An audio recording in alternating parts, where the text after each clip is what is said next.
উপস্থিত মুরব্বী সমাজ তথা যুবক বন্ধুরা, আমি আমাদের মসজিদ কমিটির তরফ থেকে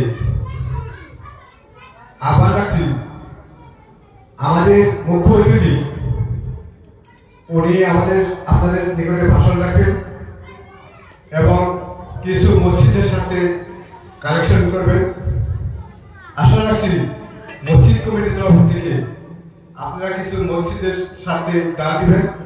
তার সাথে আমি মসজিদ কমিটির সম্পাদক হয়ে আমি আপনাদের নিকটে ঘোষণা করছি যে আমি এই মসজিদের সাথে আমার মৃত বাবা এবং অন্যান্য মুরব্বীর মাধ্যমের সাথে আমি 4,000 টাকা দান করব বলে ঘোষণা করলাম এবং আমার পরিবারের তরফ থেকে ওনার মা বাবার জন্য মৃত মা বাবার জন্য 1,000 টাকা দান করবো বলে সর্বমোট আমরা 5,000 টাকা দান করবো বলে আমি আপনাদের সাথে ঘোষণা করছি।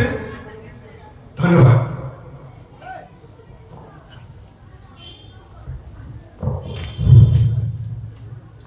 السلام عليكم ورحمة الله وبركاته. وعليكم السلام ورحمة الله وبركاته. إن الحمد لله نحمده ونستعينه ونستغفره ونؤمن به ونتوكل عليه ونعوذ بالله من شرور أنفسنا ومن سيئات أعمالنا. من يهده الله فلا مضل له ومن يضلله فلا هادي له. ونشهد أن لا إله إلا الله وحده لا شريك له. ونشهد أن سيدنا وحبيبنا وشفيعنا وسندنا ومولانا محمدا عبده ورسوله الذي أرسله بالحق بشيرا ونذيرا وداعيا إلى الله بإذنه وسراجا وقمرا منيرا. أما بعد فقد قال الله تعالى في كلامه المجيد: أعوذ بالله من الشيطان الرجيم. بسم الله الرحمن الرحيم. إنما يعمر مساجد الله من آمن بالله واليوم الآخر وأقام الصلاة وآتى الزكاة ولم يخش إلا الله فعسى أولئك أن يكونوا من المهتدين. وقال النبي صلى الله عليه وسلم: من بنى مسجدا لله تعالى بنى الله له بيتا في الجنة، أو كما قال النبي صلى الله عليه وسلم. وقال تعالى في كلامه المجيد وفي الفرقان الحميد: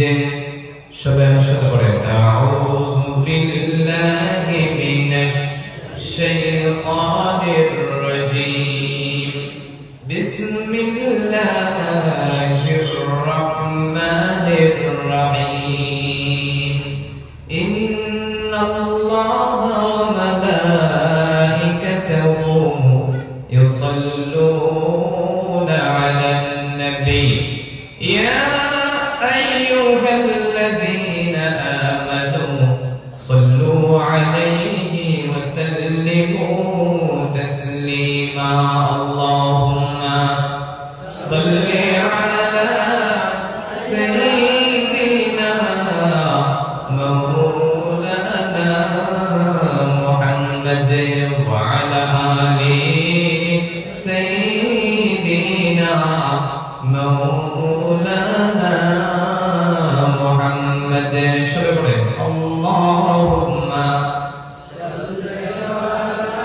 سيدنا مولانا محمد وعلى آل سيدنا مولانا محمد بلغ العلا بكماله كشف الدجى بجماله حسنت جميع خصاله صلوا عليه وآله بلغ العلا بكماله كشف الدجى بجماله حسنت جميع خصاله صلوا عليه وآله شبه كبر سبحان الله والحمد لله لا إله إلا الله جل سبحان الله والحمد لله لا إله إلا الله جل سبحان الله والحمد لله لا إله إلا الله سبحان الله والحمد لله لا إله إلا الله سبحان الله والحمد لله لا إله سبحان الله والحمد لله لا إله إلا الله سبحان الله والحمد لله جور سبحان الله والحمد لله لا إله إلا الله محمد رسول الله صلى الله عليه وسلم সম্মানীয় আজকের এই দিনই মাহফিলের সভাপতি সাহেব স্টেজে বসে থাকা উস্তাদ সমতুল্য উলামায়ে কেরাম মুরব্বিয়ে আযম এবং গণ্যমান্য ব্যক্তি সকল এবং আমার সম্মুখে বসে থাকা উলামায়ে কেরাম মুরব্বিয়ে আযম যুবক ভাই বোন সকল ছোট বড় ভাইরা এবং পর্দার আড়ালে থাকা মা এবং বোনেরা আল্লাহ পাকের লাখ লাখ শুকরিয়া যে মহান রব্বুল আলামিন আমাদেরকে দুনিয়ার সমস্ত কাজ থেকে পৃথক করে এনে রাতের ঘুমটা হারাম করে দিয়ে আজকে দিনই মাহফিলে এই জান্নাতের বাগানের কাছে সবাইকে আসার জন্য বসার জন্য সুযোগ দিছে না নাই? কথা বলেন, শোনার জন্য সুযোগ দিছে না নাই? ওই জন্য মহান রব্বুল আলামিনের দরবারে আমরা একবার শুকরিয়া আদায় করে নিই। সবাই পড়ি কালিমাতুশ শুকর আলহামদুলিল্লাহ। একটু জোরে পড়ি আলহামদুলিল্লাহ। তো আপনারা সবাই কেমন আছেন? আলহামদুলিল্লাহ, আমিও ভালো আছি। আমাদেরকে ভালো রাখে কে? জোরে বলে আবার মাঝে মাঝে অসুস্থ করে দেয় কে? আমাদেরকে বেমার আজার দেয় কে? ওই বেমার থেকে শিফা করে দেয় কে? আমাদেরকে বালা মুসিবত দেয় কে? ওই মুসিবত থেকে উদ্ধার করে দেয় কে? ওই জন্য সব সময় নাম নেবেন কার? সবাই একসাথে নেন তো? মাঝে মাঝে কয়েকজনে নেয়, তাই না? নেই না, সব সময় আল্লাহ নাম প্রত্যেকে নেবে, সময় তো নেয়, ঠিক না? সময় নেয়। তো ভাই এখানে আসছেন, হয়তো আপনাদের তো অনেক ভাইরা বিছানার মধ্যে ঘুমাচ্ছে, আপনাদেরকে আল্লাহ নিশ্চয় ভালোবাসছেন, তার জন্য এই মাহফিলে আসার জন্য আপনাদেরকে সুযোগ দিচ্ছে। ওই জন্য আরেকটা শুকরিয়া আদায় করে সবাই পড়ি আলহামদুলিল্লাহ। তো মাহফিল শুরু করার আগে আপনাদের কাছে আমি বলি, সময় তো অনেক হয়ে গেছে, তাই না? 11টা পর্যন্ত আমার টাইম, শেষ টাইম 11টা, এখন তো 10টা পার হয়ে গেছে। এখন ওয়াজ করবো না কালেকশন করবো? কালেকশন করবো না? এখন কথা বল, কালেকশন করবো না? আরেকটা বেলা দিচ্ছে, মাশাআল্লাহ। আপনারা নিজে বলেন কয়টা পর্যন্ত থাকবেন বলেন? 12টা ইনশাআল্লাহ। হাত ধরে দেখান তো কে কে থাকবেন 12টা পর্যন্ত? সবাই থাকবেন ইনশাআল্লাহ। এটা ওয়াদা কার সাথে করলেন? আল্লাহর সাথে যদি ওয়াদা খিলাফ করেন, কে বলছেন দেখবেন ডাইরেক্ট জাহান্নামে যাবেন। দেখবেন এখানে কে উঠে দেখবেন। এখন যে ব্যক্তি উঠে যাবে বিনা কারণ ছাড়া, দেখবেন তো ইনশাআল্লাহ? দেখতে রাজি আছেন? এখন দেখা যাবে। সবাই তো ইনশাআল্লাহ পড়বে। বিনা হয়তো হাজত হয়েছে, পেশাব পায়খানা হাজত হয়েছে, কোনো একটা সমস্যা তাদের জন্য না। যারা এমনিতে উঠে মহলটা নষ্ট করে দেয় তাদেরকে বলছি। ইনশাআল্লাহ রাজি আছেন তো? তো অনেকক্ষণ থেকে ওয়াজ শুনতেছে, হয়তো পিঠের মধ্যে ব্যথা শুরু হয়ে গেছে, অনেক মুরব্বী মানুষ আছে, ওই জন্য সবাই একটু দাঁড়াবেন ইনশাআল্লাহ। দেখতে চাই, চেহারা দেখা যায় না, সবাই একটু দাঁড়াবো নাকি? আমিও দাঁড়াবো নাকি? তাহলে ঠিক আছে, সবাই একটু দাঁড়ান।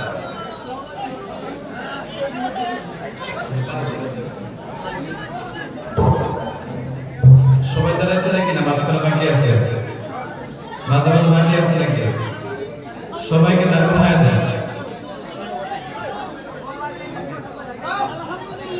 সবাই দাঁড়াইছে কি নাকি মাঝখানে নাই কয়েকজন? এখন সবাই একটু আগের দিকে আসলে চেহারা দেখা যায়, একটু আসলে দেখি আপনাদেরকে। আসেন, আগের দিকে আসেন। আগে বলবেন না, কেউ বলবেন না, আগের দিকে আসেন। কত সুন্দর, এদিকে তীর বলতেছে, তারপরে আবার খেলতেছে। আসলে একটু আগের দিকে আসেন।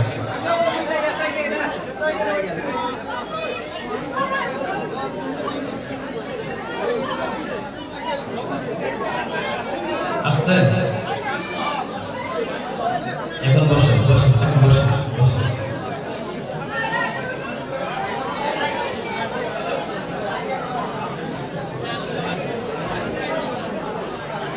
এখন দেখতে সুন্দর লাগতেছে না?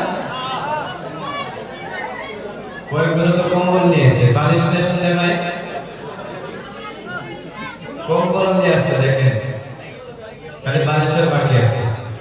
বালিশ থাকলে একটু মাথার কবরের ব্যবস্থা করে দেবে, যদি ঘুমাতে পারে এখানে। তো আজকে যে মাহফিলটা আপনারা আয়োজন করছেন, অনেক মানুষ হয়তো টাকা পয়সা দিয়ে মেহনত করে এখানে আজকে দিনই মাহফিলটা আয়োজন করে দিচ্ছেন ভাই। তো আপনারা হয়তো ভাবতেছেন, কথা বলবেন না, কথা বলবেন না, আপনারা হয়তো ভাবতেছেন এই মাহফিলটা দেখতে ছোট দেখা যায়, হয়তো উপরে দিকে কোনো ছাদের ব্যবস্থা নাই, টিনের ব্যবস্থা নাই, সিরাত রিপোর্ট বলে কি হবে?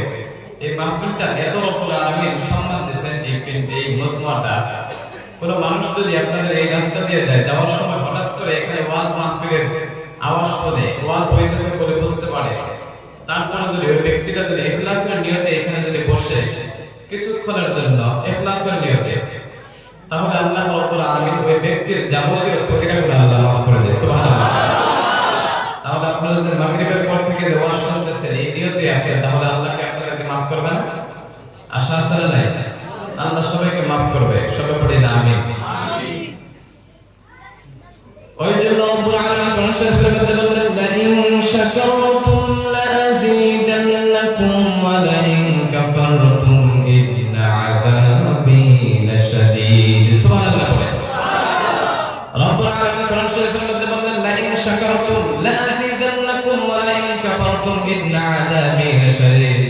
রব্বুল আলামিন বলেন, যে বান্দাকে আমার নিয়ামত পায়, নিয়ামতের শুকরিয়া আদায় করে, আমি ওই বান্দাকে আমার নিয়ামতকে আমি বাড়িয়ে দেই এবং কিয়ামতের দিন ওই বান্দাকে আমি জান্নাতের মধ্যে পৌঁছাই দেই। পড়ুন সুবহানাল্লাহ। আমাদের শুকরিয়া আদায় করার দরকার আছে না নাই? এখন রব্বুল আলামিন বলেন, যে বান্দা নাকি আমার নিয়ামত পায়, নিয়ামতের শুকরিয়া আদায় করে না, আমার নিয়ামত পায়, আমার নিয়ামতের নিয়ামত করে, ওই বান্দার অন্তর থেকে আমার নিয়ামতকে আমি ছিনিয়ে নেই এবং কিয়ামতের দিন ওই বান্দাকে আমি জাহান্নামের মধ্যে পৌঁছাই দেই। পড়েন নাউযুবিল্লাহ। তাহলে আমরা শুকরিয়া আদায় করার দরকার আছে না নাই?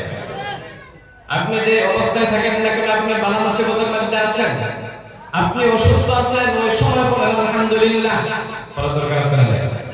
আপনি অসুস্থ হয়ে আছেন, 2-3 দিন থেকে আপনার বেমার, কোন মানুষ যদি আপনাকে জিজ্ঞাসা করে, ভাই আপনি কেমন আছেন, ওই সময় কি করবেন? আলহামদুলিল্লাহ করবেন।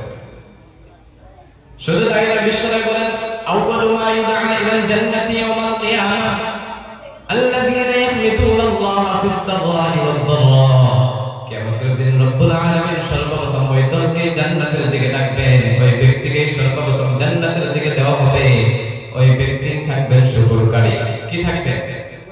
শুকরকারী। শুকরকারী বুঝেন তো? বুঝেন না? বুঝেন না? তাহলে কথা বলেন না? আমার সাথে যদি ওয়াজ শুনতে চান, কথা বলতে রাখবেন। কথা বলবেন ইনশাআল্লাহ। যদি কথা বলেন তাহলে ভাববো যে আমি আপনাদেরকে বুঝাইতেছি, আপনারা বুঝতেছেন, আমিও বুঝাইতে পারতেছি।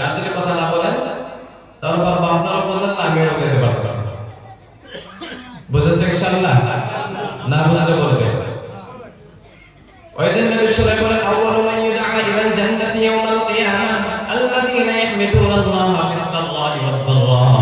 যে ব্যক্তি এই দুনিয়াতে সুখে দুঃখে কষ্টের মধ্যে হোক সুখের মধ্যে হোক সবসময় একজনের নাম নিত। কার নাম নিত? সবসময় যে ব্যক্তি নাকি আল্লাহর নাম নিবে, আল্লাহর শুকরিয়া আদায় করবে, ওই ব্যক্তিকে কিয়ামতের দিন জান্নাতের দিকে সর্বপ্রথম ওই ব্যক্তিকে জান্নাতের দিকে ডাকা হবে। সুবহানাল্লাহ।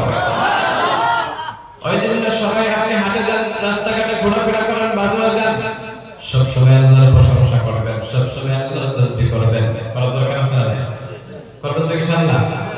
সবসময় আল্লাহর শুকরিয়া আদায় করবেন। এই আলহামদুলিল্লাহ পড়লে সবচেয়ে দামি দোয়া, পৃথিবীর ভিতরে সবচেয়ে দামি দোয়া হলো আলহামদুলিল্লাহ। কি দোয়া?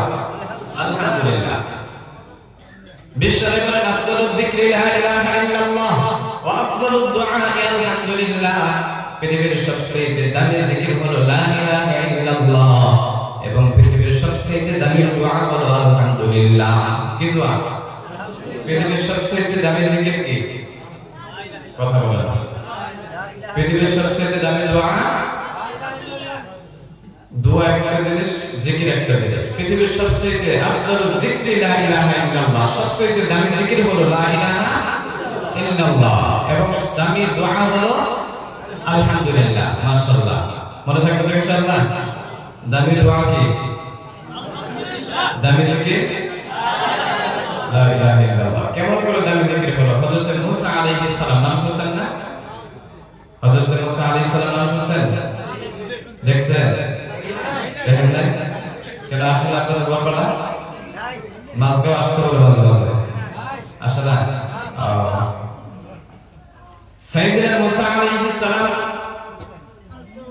আল্লাহকে বললেন, আল্লাহ এমন একটা জিকির শেখায় দাও, এমন একটা দোয়া শেখায় দাও যে দোয়াটা নাকি তোমার জন্য, আমি তোমাকে রাজি খুশি করার জন্য আমি সবসময় জিকির করবো, তোমার নাম নেব, এমন একটা দামি একটা জিকির শেখায় দাও।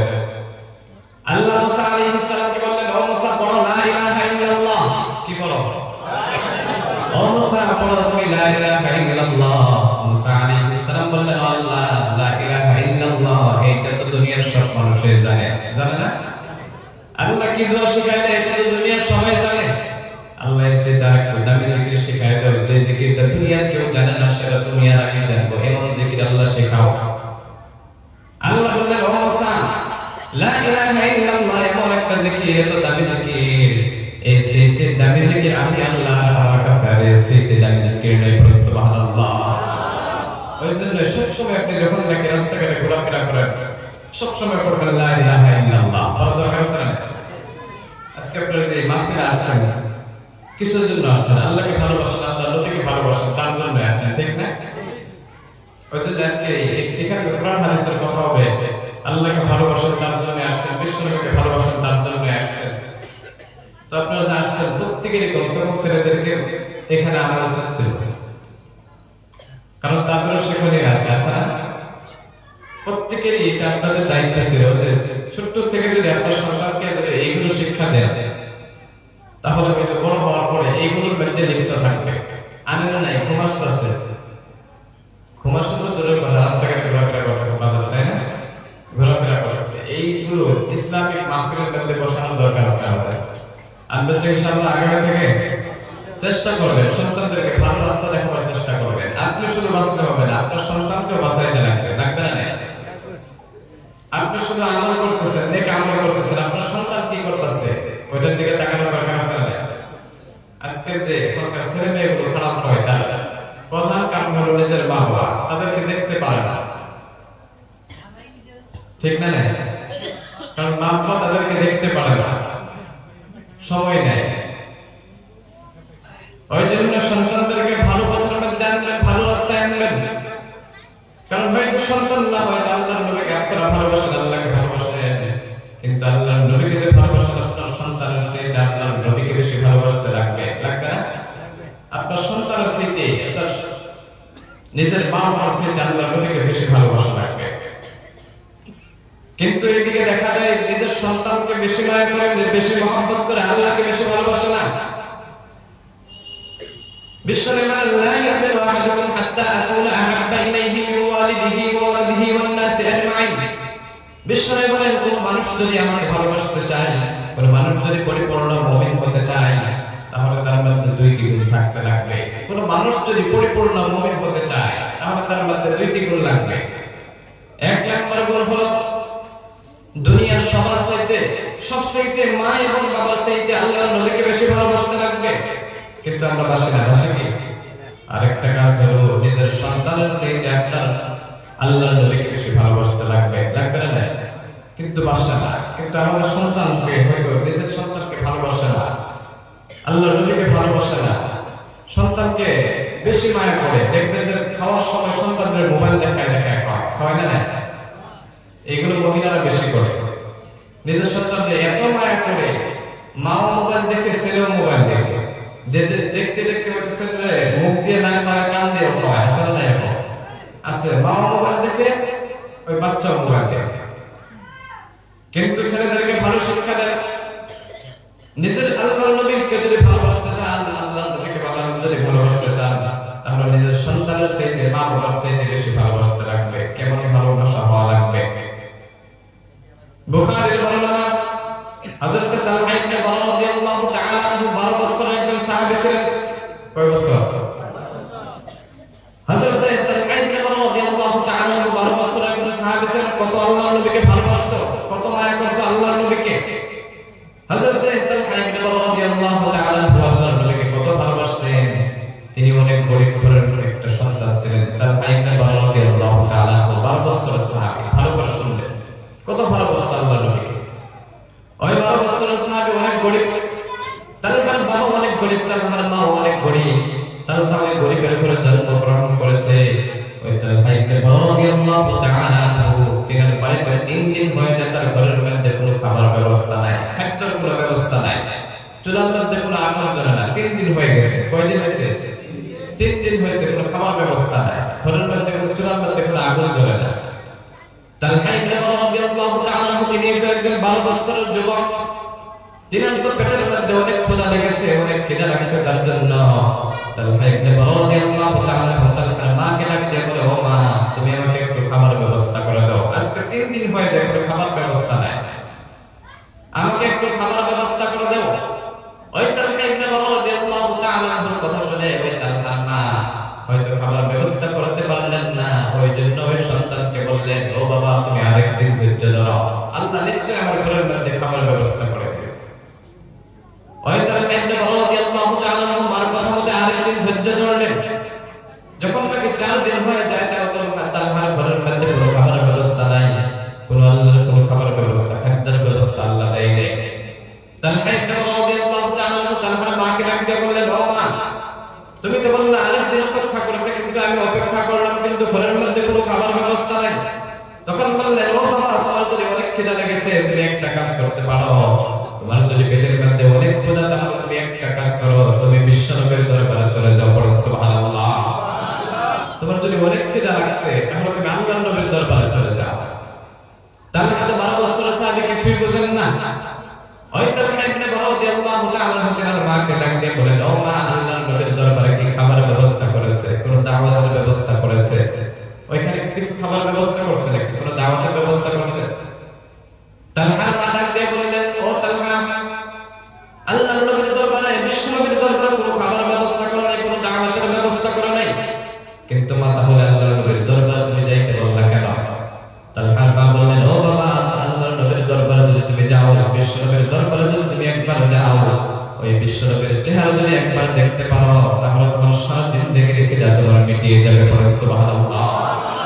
একবার যদি বিশ্ব নবীর চেহারা দেখতে পারো, তোমার সারা জিন্দেগির খিদা তোমার মিটিয়ে যাবে।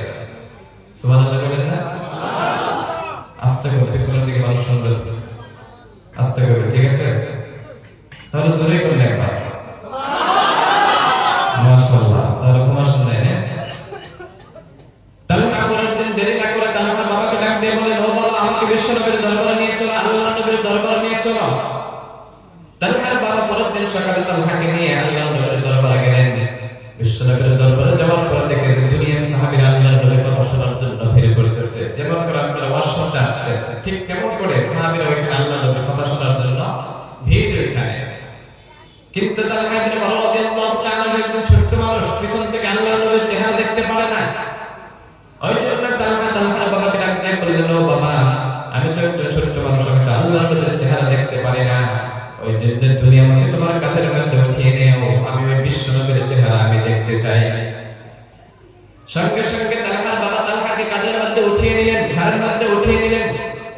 নেওয়ার পরে তালহা রাদিয়াল্লাহু তাআলা আনহু কিছুক্ষণ আল্লাহর নবীর কথা শুনতে শুনতে হঠাৎ করে তালহা কান্না শুরু করে দেয়।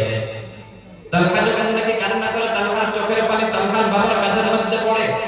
তালহার বাবার গায়ের মধ্যে যখন নাকি ওই চোখের পানি পড়ে, ওই তালহার বাবা ডাক দিয়ে বলে, ও বাবা তুমি কেন কান্না করতেছো? তোমার কি পেটের মধ্যে অনেক ক্ষুধা লাগছে? তোমার কি অনেক খিদা লাগছে নাকি কান্না করতেছো? তালহার বাবার ওই কথা শুনে তালহা বললেন, ও বাবা আমার পেটের মধ্যে কোনো ক্ষুধা নাই, আমি খিদার জন্য আজকে কাঁদছি না, আমি এই জন্য কান্না করতেছি বিশ্বনবীর চেহারা এত সুন্দর, এই চেহারার মধ্যে এই মদিনার কাফেররা কেমন করে মারধর করে। সুবহানাল্লাহ, কেমন করে মারধর করে। আল্লাহ নবীর এত সুন্দর চেহারা, এই চেহারা দেখে তো আমি পাগল হয়ে গেছি। এই চেহারার মধ্যে কেমন করে বিশ্বনবীকে আল্লাহ নবীকে কেমন করে মারধর করে, কাফেররা অত্যাচার করে। তখন বললেন, ও বাবা তুমি আরেকটু শুনতে থাকো। আল্লাহ নবীর ওই কথাগুলো শুনতে শুনতে, ওয়াজ শুনতে শুনতে হঠাৎ করে কিছুক্ষণ পর ওই তালহা আবার কান্না শুরু করে দেয়। তালহা আবার কান্না শুরু করলো। তালহা বাবা ডাক দিয়ে বলেন, ও বাবা তুমি এবার আবার কান্না করো কেন? এবার কি হলো? আবার কি তোমার খিদা লেগেছে? তালহা তখন বলেন, বাবাকে ডাক দিয়ে বলেন, ও বাবা আমার তো এখন কিছুর জন্য খিদা লাগে নাই, আমার তো পেটের মধ্যে কোনো ভোগ নাই, কিন্তু আমি এই জন্য এখন কান্না করতেছি, আমি যে বিশ্বনবীর চেহারা দেখলাম, এই বিশ্বনবীর চেহারা দেখে বিশ্বনবীর প্রেমে পড়ে গেছি। আমি আজকে থেকে বিশ্বনবীর দরবারে থাকবো, আল্লাহ নবীর দরবারে থাকবো, আমি আর বাড়িতে ফিরে যাব না। সুবহানাল্লাহ, আমি আল্লাহ নবীর দরবারে থাকতে চাই, আল্লাহ নবীর খেদমত করব। আমি এখন আর বাড়ি থেকে যেতে পারবো না, বাড়িতে যাবো না, তোমার চেহারা আর দেখতে পারবো না, মার চেহারা আর দেখবো না। তুমি বাড়িতে গিয়ে মাকে বলো তালহা বিশ্বনবীর দরবারে থাকবে। কিন্তু যখন ওয়াজ শেষ হয়ে গেল, বয়ান শেষ হয়ে গেল, সমস্ত সাহাবীরা এখান থেকে চলে গেল, বিশ্বনবীর দরবার থেকে চলে গেল, কিন্তু তালহা বাড়ির দিকে যায় না। তালহা বাবা তালহাকে বাড়ির দিকে টানে, কিন্তু তালহা টানে ওই আল্লাহ নবীর দরবারে যায় না। কারণ কি? বিশ্বনবী ডাক দিলেন, ওই ছোট্ট সাহাবীকে ডাক দিলেন, ও বাবা এদিকে শোনো। আসার পর বললেন যে এদিকে এদিকে টানাটানি করতেছো কেন? তালহা তখন বিশ্বনবীকে বিচার দিলেন, ইয়া রাসূলুল্লাহ আমার সন্তান, এই 12 বছরের একজন সন্তান তালহা, এই তালহা নাকি আপনার প্রেমে পড়ে গেছে, আপনার কথা শুনে আপনাকে নাকি অনেক ভালোবেসে ফেলেছে। এখন আর তালহার মার কাছেও যাই না, আমার সাথেও যাই না, এত ভালোবাসা। তখন বললেন, ও বাবা তুমি কি চাও? তখন বললেন, ও বিশ্বনবী আমি আপনার দরবারে থাকতে চাই, আমি আপনার দরবারে থাকবো, আমি আপনার খেদমত করব। তখন বললেন, বিশ্বনবী বললেন, ও তালহা তুমি তো একজন ছোট্ট মানুষ, তোমার কি খেদমত করার জন্য প্রয়োজন? তুমি আমার কি খেদমত করবা? তুমি তো একজন ছোট্ট মানুষ, কি খেদমত করবা? তালহা রাদিয়াল্লাহু তাআলা বিশ্বনবীকে বললেন, ও বিশ্বনবী আমি আপনার দরবারে থাকতে চাই, আমি মার কাছেও যাব না, বাবার কাছেও যাব না, কারণ আমি মার চাইতে বাবার চাইতে আমি আপনাকে বেশি ভালোবেসে ফেলেছি। বলুন সুবহানাল্লাহ, আমি আমার মার চাইতে বাবার চাইতে আপনাকে বেশি ভালোবাসি, আপনার দরবারে থাকবো। কিন্তু এত প্রেমে পড়ছে আল্লাহ নবীর দরবারে যে আল্লাহ নবীর একবার চেহারা দেখার সাথে সাথে বিশ্বনবীর প্রেমে পড়ে গেছে। আর এখনকার যুবকরা, এখনকার ভাইরা কার প্রেমে পড়ে? মোবাইলে কথা বলে কার প্রেমে পড়ে? মেয়ের প্রেমে পড়ে। পড়ে না নাকি? পড়ে না? মাশাআল্লাহ, আপনাদের ছেলে মেয়েরা এদিকে প্রেমে পড়ে না? পড়ে? এখানে অবিবাহিত কে কে আছে দেখি?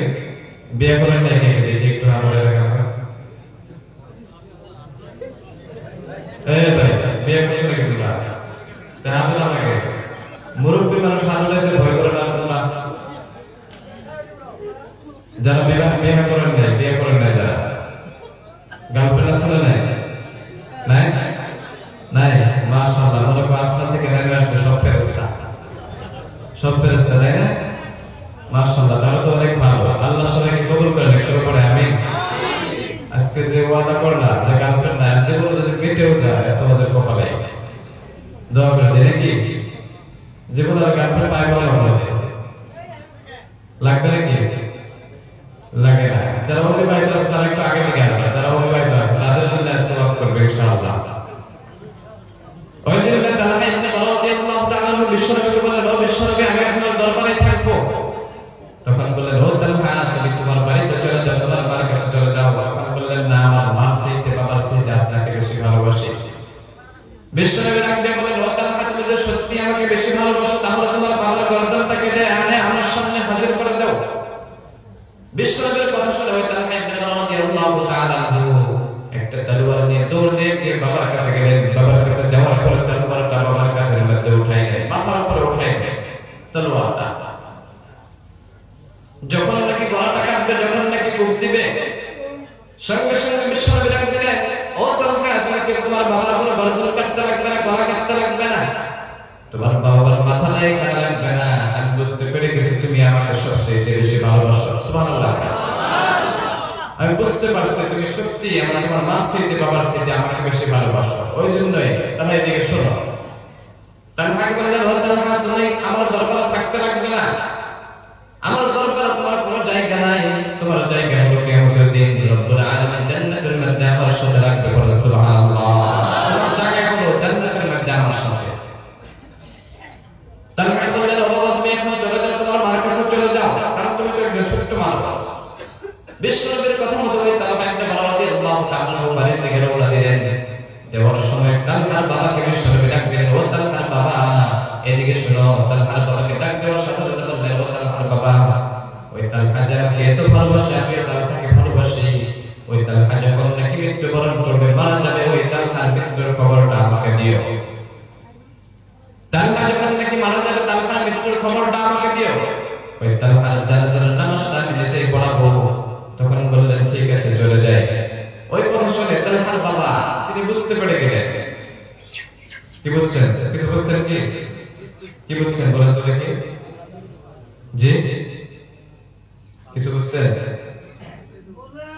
বুঝেন নাই? আমি ভাবছি বুঝছেন, মনে মনে আছে। তালহা আর বেশি দিন আর বাঁচবে না দুনিয়াতে, ঠিক না?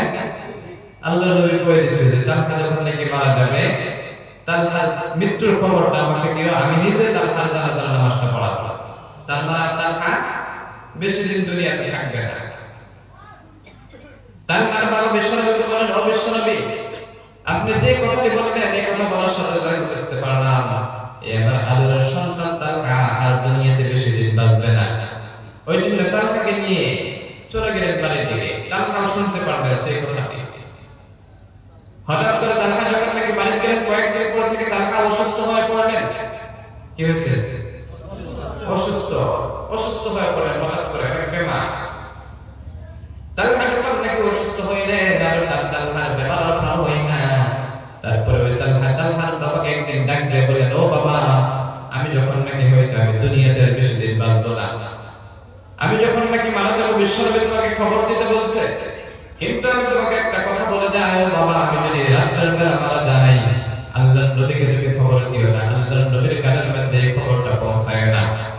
আর হঠাৎ করে আমি যদি দিনের বেলা মারা যাই, তুমি বিশ্বনবীকে খবর দিও, আল্লাহর নবীকে খবর দিও, আল্লাহর নবী নিজে এসে আমার জানাজার নামাজটা পড়াবে। কিন্তু রাত্রের বেলা যদি মারা যায়, তাহলে আল্লাহর নবীকে তুমি এই জানাজার খবরটা দিও না। কারণ কি? রাত্রের বেলা মারা গেলে আল্লাহর নবীকে খবর দিতে মানা করলো, আর দিনের বেলা মারা গেলে আল্লাহর নবীর কাছে খবর পৌঁছে দিতে বললো। বিষয়টা কি? কিছু একটা আছে।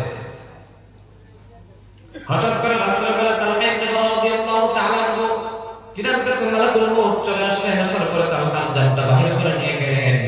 ওই রাত্রের বেলায় গ্রামের কয়েকজন মানুষ মিলে ওই তালহাকে কাফন দাফন করে জানাজার করে ফিরে আসলেন। রাত্রের বেলা তালহা মারা গেলেন, বিশ্বনবীকে খবর দিলেন না। কিন্তু পরের দিন সকালবেলা বিশ্বনবী খবর পাইলেন। খবর পাওয়ার পর তালহা বাড়ির সামনে আসলেন, তালহাকে ডাক দিলেন, ও তালহা। তালহা তো বাড়িতে নাই। তালহার বাবা গেলেন, বিশ্বনবী সালাম দিলেন। তখন বললেন, ও তালহা বাবা, তালহা কোথায়? তালহাকে ডেকে আনো। তালহাকে ডাকলে তালহা বাবা কান্না শুরু করলেন। কি ব্যাপার, কান্না করো কেন? তালহাকে ডাকলে তালহা বাবা বিশ্বনবীকে বললেন, ও বিশ্বনবী, আপনার যে আদরের তালহা, এই তালহা তো আর দুনিয়াতে নাই। এই তালহা গতকাল রাত্রের বেলা মারা গেছে। এই তালহাকে তো আর ডাকলেও পাওয়া যাবে না। বিশ্বনবী বললেন, ও তালহা, তোমাকে আমি প্রথমে বলেছিলাম যখন নাকি তালহা মৃত্যুবরণ করবে, তালহা যখন নাকি মারা যাবে, ওই তালহার মৃত্যুর খবরটা আমাকে দিও, কিন্তু তুমি কেন দিলে না? তখন বললেন, ইয়া রাসূলুল্লাহ, আপনি কথাটি বলেছিলেন, কিন্তু আমার সন্তানও মরার আগে একটা কথা নসিহত করে গেছে। আমার সন্তান তালহা বলেছিল, যখন নাকি আমি হঠাৎ করে যদি রাত্রের বেলা মারা যাই, তাহলে বিশ্বনবীকে খবর দিও না, আর যদি আমি দিনের বেলা মারা যাই, তাহলে তুমি ওই বিশ্বনবীকে খবর দিও। তখন বললেন, কারণ কিসের জন্য রাত্রের বেলা বারণ করেছে? তখন বললেন, ইয়া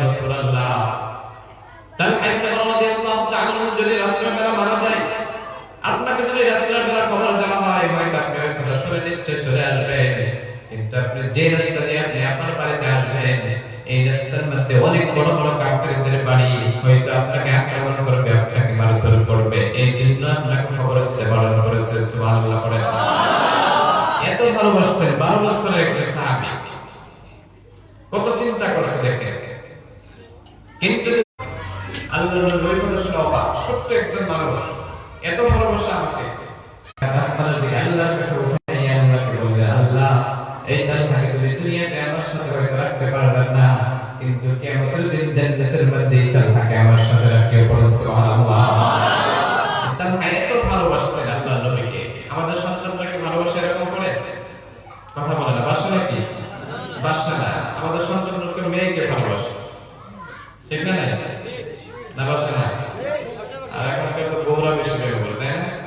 এখন মেয়ে বা বউ বড় শুরু করছে না, আজকালকার দেখবেন যে বউরা বেশি বাইক হয়ে অন্য জায়গায়, তাই না? মেয়ে শেষ একটা বাচ্চা বা দুইটা বাচ্চার মা বেশি বাপ হয়ে যায় পরে জায়গায় দেখতে দেখতে। ওই জন্য আমরা ভাইরা বিশ্ব নবীকে অনেক ভালোবাসবেন, আল্লাহ নবীকে ভালোবাসবেন। হয়তো এখন দুনিয়াতে কোনো নবী আসবে না, ওই জন্য আলিম আমাদেরকে ভালোবাসবেন, আলিম আমাদেরকে মহব্বত করবেন, আলিম আমাদেরকে মহব্বত করবে, আল্লাহ নবীকে মহব্বত করা হবে, হবে না? বিশ্ব নবীর আল-উলামা ওয়ারাসাতুল আম্বিয়া, আলিম ওলামা হলো আল্লাহর নবীর ওয়ারিস, আলিম ওলামা হলো আল্লাহর নবীর বংশধর। ওই জন্য তাদেরকে ভালোবাসেন, আল্লাহ নবীকে ভালোবাসা হবে। আরেকটা হাদিসের মধ্যে বিশ্ব নবী বলেন, কোন মানুষ যদি কোন আলিমকে যদি দেখতে যায় তাহলে বিশ্ব নবী বলেন ওই বান্দা যেন আমাকে দেখতে আসে। সুবহানাল্লাহ। এবং কোন মানুষ যদি কোন আলিম ওলামার সাথে সালাম করে মুসাফা করে, ওই ব্যক্তি কোন আলিমের সাথে সালাম করলো না, মুসাফা করলো না, সে ব্যক্তি যেন আমার সাথে সরাসরি সালাম করলো, মুসাফা করলো। সুবহানাল্লাহ। এবং কোন মানুষ যদি কোন আলিম ওলামার মজলিসের মধ্যে গিয়ে যদি বসে, ওয়াজের মধ্যে গিয়ে যদি বসে, তাহলে সে বান্দা যেন কোন আলিমের সাথে বসলো না, সে ব্যক্তি যেন সরাসরি আমার সাথে বসলো। সুবহানাল্লাহ। আমার বিষয় বলেন যে ব্যক্তি নাকি দুনিয়াতে আমার সাথে বসবে, কিয়ামতের দিন রব্বুল আলামিন ওই ব্যক্তিকে জান্নাতের মধ্যে আমার সাথে বসাবে। পড়েন সুবহানাল্লাহ। তাহলে আল্লাহ নবী যে কইছে মিথ্যা কথা কইছে নাকি? তাহলে আল্লাহ নবীকে ভালোবাসা লাগবে না? আল্লাহ নবী দেখেন নাই, কাকে তাহলে ভালোবাসবেন? আলিম ওলামাদেরকে। মাশাআল্লাহ। আলিম ওলামাদের সম্মান করেন তো, সালাম দেন, মুসাফা করেন, মসজিদে আসেন, সবাই আসেন, নামাজের জন্য আসেন না, এমনি না, নামাজের জন্য আসেন, কয়েকজন আসেন। এই মসজিদে এত বড় বিল্ডিং বানাইছে, এই মসজিদকে আবাদ করছে, পরিপূর্ণ আবাদকারী হইতে লাগবে না? মসজিদ শুধু বানাইছে, টাকা দিচ্ছেন, মসজিদ হয়ে গেল, এটা কি আবাদ করা হয়ে গেল? ওই জন্য রব্বুল আলামিন কোরআন শরীফের মধ্যে বলেন, ইন্নামা ইয়ামুরু মাসাজিদাল্লাহি মান আমানা বিল্লাহি ওয়াল ইয়াউমিল আখির ওয়া আকামাস সালাহ ওয়া আতাজ যাকাতা ওয়া লাম ইয়াখশা ইল্লাল্লাহ ফাআসা উলাইকা আন ইয়াকুনু মিনাল মুহতাদিন। আল্লাহু আকবার। আরেকটু জোরে বলুন আল্লাহু আকবার। রব্বুল আলামিন কোরআন শরীফের মধ্যে বললেন, ইন্নামা ইয়ামুরু মাসাজিদাল্লাহ মান আমানা বিল্লাহি ওয়াল ইয়াউমিল আখির ওয়া আকামাস সালাতা ওয়া আতাজ যাকাতা ওয়া লাম ইয়াখশা ইল্লাল্লাহ ফাআসা উলাইকা আন ইয়াকুনু মিনাল মুহতাদিন। সুবহানাল্লাহ। রব্বুল আলামিন বলেন, যে বান্দা নাকি মসজিদকে আবাদ করবে শুধু টাকা দিয়ে না, যে ব্যক্তি নাকি মসজিদকে আবাদ করবে তার মধ্যে 5টি গুণ থাকতে রাখবে। কয়টি গুণ ভাই? কাগজ হয়ে যায় আল্লাহর কথা। 5টি গুণ তার মধ্যে থাকতে রাখবে। ইন্নামা ইয়ামুরু মাসাজিদাল্লাহ, যে ব্যক্তি নাকি মসজিদকে আবাদ করবে তাদের মধ্যে 5টি গুণ থাকতে রাখবে। 1 নম্বর গুণ হলো ইন্নামা ইয়ামুরু মাসাজিদাল্লাহ মান আমানা বিল্লাহ, তাদেরকে ঈমান করতে রাখবে। কি করতে রাখবে? ঈমান করতে রাখবে। কারণ মাজারের বিশ্বাসের উপর, তাই না? কথা বল, আল্লাহর উপর। আপনাদের কি মাজার নাই? নাই? জোরসোর আছে না? জানতে মাজার আছে না? আল্লাহর উপরে ঈমান করতে রাখবে। মান আমানা বিল্লাহ, আপনাকে মুত্তাকিন হতে রাখবে। 1 নম্বর গুণ আপনার মধ্যে থাকতে রাখবে। মান আমানা বিল্লাহ, ঈমানদার হতে রাখবে। 2 নম্বর গুণ আপনাকে মুত্তাকিন হতে লাগবে। ওয়াল ইয়াউমিল আখির, আপনার কিয়ামতের দিনের উপরে আপনার ঈমান আনতে লাগবে, আখিরাতের উপরে আপনার ঈমান আনতে লাগবে। আনসার ইনশাআল্লাহ। ইন্নামা ইয়ামুরু মাসাজিদাল্লাহ মান আমানা বিল্লাহি ওয়াল ইয়াউমিল আখির, কিয়ামতের দিনের উপরে ঈমান আনতে লাগবে। হয়তো আমরা মুসলমান ভাইরা ওই দিনের উপরে ঈমান আনছি, কিন্তু অন্য ধর্মের ভাইরা এটা বিশ্বাস করে না। করে কি? আমরা হয়তো জানি মৃত্যুর পরে আল্লাহ আবার আমাদেরকে চিন্তা করবে, কিন্তু অন্য ধর্মের ভাইরা বিশ্বাস করে? কথা বলে না। অন্য ধর্মের ভাইরা এটা বিশ্বাস করে না। তারা ভাবে একবার মারা গেলে শেষ, এরপরে আল্লাহ আবার চিন্তা করবে না। ওই জন্য এক নম্বর গুণ হলো আপনাকে ঈমানদার হতে লাগবে, মুত্তাকিন হতে লাগবে, আল্লাহর উপরে ঈমান আনতে লাগবে। দুই নম্বর গুণ হলো আপনাকে কিয়ামতের দিনের উপরে ঈমান আনতে লাগবে। কিসের উপরে? কিয়ামতের দিনের উপরে ঈমান আনতে লাগবে। কিন্তু আমরা এই ধর্মের কাছে হয়তো আমরা জন্মগ্রহণ করেছি, আমাদের শুকরিয়া আদায় করা দরকার আছে না? শুকরিয়া আদায় করা দরকার। হয়তো আমাদের মতো আল্লাহ যদি চাইতো আমাদেরকে হিন্দু ধর্মের আমাদেরকে জন্মগ্রহণ করাতে পারতো না, কিন্তু আল্লাহ এমন একটা শান্তির ধর্মের মধ্যে আমাদেরকে জন্মগ্রহণ করাইছে। এই জন্য আল্লাহর কাছে শুকরিয়া আদায় করে সবাই করেন আলহামদুলিল্লাহ। হয়তো আপনি কোন গুজরাটের হিন্দু ভাইকে জিজ্ঞাসা করেন, ভাই তোমাদের ভগবানের নাম কি, তোমাদের প্রতিপালকের নাম কি? ও হিন্দু ভাই, তোমার ভগবানের নাম কি, তোমার রবের নাম কি? হয়তো ওই গুজরাটের কোন হিন্দু ভাই বলবেন আমার ভগবানের নাম হলো শ্রীকৃষ্ণ। কিন্তু আপনি অন্য কোন একটা কান্ট্রির মধ্যে যান, হয়তো আপনি অন্য স্টেটের মধ্যে গুজরাটের কোন মুসলমানকে যদি জিজ্ঞাসা করেন, কোন হিন্দু ভাইকে জিজ্ঞাসা করেন, আপনি কোন কলকাতার হিন্দু ভাইকে জিজ্ঞাসা করেন, ভাই তোমার ভগবানের নাম কি, তোমার রবের নাম কি? হয়তো ওই হিন্দু ভাই বলবে আমার রবের নাম হলো রাম, বলে না? আপনি আসামের কোন হিন্দু ভাইকে জিজ্ঞাসা করেন, ভাই তোমার ভগবানের নাম কি? ওই ভাই বলবে কৃষ্ণ, বলে না? এরকম করে 33 কোটি ভগবানের নাম বলতে পারবে। কিন্তু আমরা এমন একটা ধর্মের মধ্যে জন্মগ্রহণ করেছি, আপনি পৃথিবীর 3টা কোণায় গিয়ে জিজ্ঞাসা করেন না কোন মুসলমান ভাইকে, ও মুসলমান ভাই তোমার ভগবানের নাম কি, তোমার প্রতিপালকের নাম কি? ওই সময় ভাই বলবেন কি নাম বলবেন? বলেন আল্লাহ। এমন একটা ধর্মের মধ্যে আমরা জন্মগ্রহণ করেছি। রাজি আছেন না? ইসলাম ধর্মের মধ্যে আছে, রাজি খুশি তো? মাশাআল্লাহ। আল্লাহ সবাইকে ইসলামের পথে চলার জন্য তৌফিক দান করেন, সবাই বলি আমিন। তাহলে ইমাম মসজিদকে আবাদ করতে হলে টাকা পয়সা দিয়ে শুরু হয় না। কয়টা গুণ লাগে? 5টি গুণ। তার মধ্যে কয়টা বললাম? 2টা। এক নম্বর হলো মুত্তাকিন হতে লাগবে, আল্লাহর উপরে ঈমান আনতে লাগবে। 2 নম্বর গুণ কিয়ামতের দিনের উপরে ঈমান আনতে লাগবে। আবার আপনাদেরকে আবার বলবো, কিন্তু মনে রাখবেন ভালো করে। যদি সবার সামনে বলি, যদি না বলতে পারে তাহলে সরব পাবেন না। তো মানুষ আছে, কাকে জিজ্ঞাসা করি কোনো গ্যারান্টি নেই, বলা তো লাগবে। ওই যে ভালো করে শুনবেন। 1 নম্বর হলো আল্লাহর উপরে ঈমান আনতে লাগবে। 2 নম্বর হলো কিয়ামতের দিনের উপরে ঈমান আনতে লাগবে। 3 নম্বর হলো ইন্নামা ইয়ামুরু মাসাজিদাল্লাহি মান আমানা বিল্লাহি ওয়াল ইয়াউমিল আখির ওয়া আকামাস সালাহ। 3 নম্বর হলো আপনাকে নামাজ কায়েম করতে লাগবে, সালাত আদায় করতে লাগবে। দরকার আছে না? শুধু টাকা দিলে হবে না, মসজিদে আপনাকে নামাজও পড়তে লাগবে। কারণ রব্বুল আলামিন নামাজটাকে এত গুরুত্বপূর্ণ করে দিয়েছেন, কারণ বিশ্বনবী বলেন আউয়ালু মা ইউহাসাবু বিহিল আবদু ইয়াউমাল কিয়ামাতিস সালাহ। কিয়ামতের দিন রব্বুল আলামিন সর্বপ্রথম এই নামাজের হিসাব নেবেন। সুবহানাল্লাহ। আপনি দুনিয়াতে রোজা রাখছেন, উহুদ পাহাড় সমতুল্য আপনার নেকি করেছেন। আপনি দুনিয়াতে হজ করেছেন, উহুদ পাহাড় সমতুল্য আপনার নেকি। আপনি দুনিয়াতে মানুষকে দান করেছেন, উহুদ পাহাড় সমতুল্য আপনার নেকি। কিন্তু ভাই আপনি একটা প্রথম নম্বর কাজ, আপনি নামাজ কোনোদিনও আদায় করেন নাই। আপনাকে যখন নাকি বিশ্বনবী বলেন আউয়ালু মা ইউহাসাবু বিহিল আবদু ইয়াউমাল কিয়ামাতিস সালাহ, আপনি যখন নাকি আল্লাহ আপনার কাছে নামাজের হিসাব চাবে, ওই সময় যদি আপনি নামাজের হিসাব দিতে পারেন না, তাহলে সমস্ত কিছুর হিসাব আপনার জন্য কঠিন করে দিবে। পড়েন নাউযুবিল্লাহ। আপনি রোজা রাখছেন, উহুদ পাহাড় সমতুল্য আপনার সওয়াব। আপনি যাকাত দিয়েছেন, উহুদ পাহাড় সমতুল্য আপনার সওয়াব। কিন্তু ভাই আপনি প্রথম নাম্বার যে হিসাব দিতে নামাজ আপনি পড়েন নাই, এই নামাজের জন্য অন্য আল্লাহ হিসাব দিবেন। নাউযুবিল্লাহ। নামাজের হিসাব দিতে পারবেন, অন্য আপনার হিসাব আল্লাহ দিবে এবং সহজ করে দিবে। সুবহানাল্লাহ। ওই জন্য ভাই প্রথম আপনাকে নামাজ পড়তেই লাগবে। নামাজ যদি না পড়েন, অন্য হিসাব দিবেন। আপনি যদি প্রথম রাউন্ডে যদি আপনি ফেল করেন, তাহলে কি অন্য হিসাব আল্লাহ নেবে? নেবে না। ওই জন্য 3 নম্বর গুণ আমাদের মধ্যে থাকতে রাখবে, নামাজ আদায় করনে ওয়ালা, নামাজ আদায় করে। নামাজ পড়েন তো ইনশাআল্লাহ? নামাজ পড়লে আল্লাহ আমাদেরকে জাহান্নাম দিবে নাকি? কি দিবে? জান্নাত দিবে, মাশাআল্লাহ। 1 নম্বর গুণ হলো আপনাকে মুত্তাকি হতে লাগবে, আল্লাহর উপরে ঈমান আনতে লাগবে। 2 নম্বর গুণ হলো কিয়ামতের দিনের উপরে ঈমান আনতে লাগবে। 3 নম্বর গুণ হলো আপনি যদি মসজিদকে আবাদ করতে চান তাহলে আপনাকে নামাজ আদায় করতে লাগবে। 4 নম্বর গুণ হলো ওয়ালাতুজ যাকাত, আপনাকে যাকাত দিতে লাগবে। যাদের টাকা পয়সা নাই, সাহেবের হিসাব ধর নাই এখন পর্যন্ত, তাদের জন্য না, যাদের টাকা আছে তারা যাকাত দিবে। 5 নম্বর গুণ হলো আপনাকে দুনিয়ার কাউকে আপনি ভয় করতে পারবেন না, শুধু আল্লাহকে ভয় করবেন। কাকে ভয় করবেন?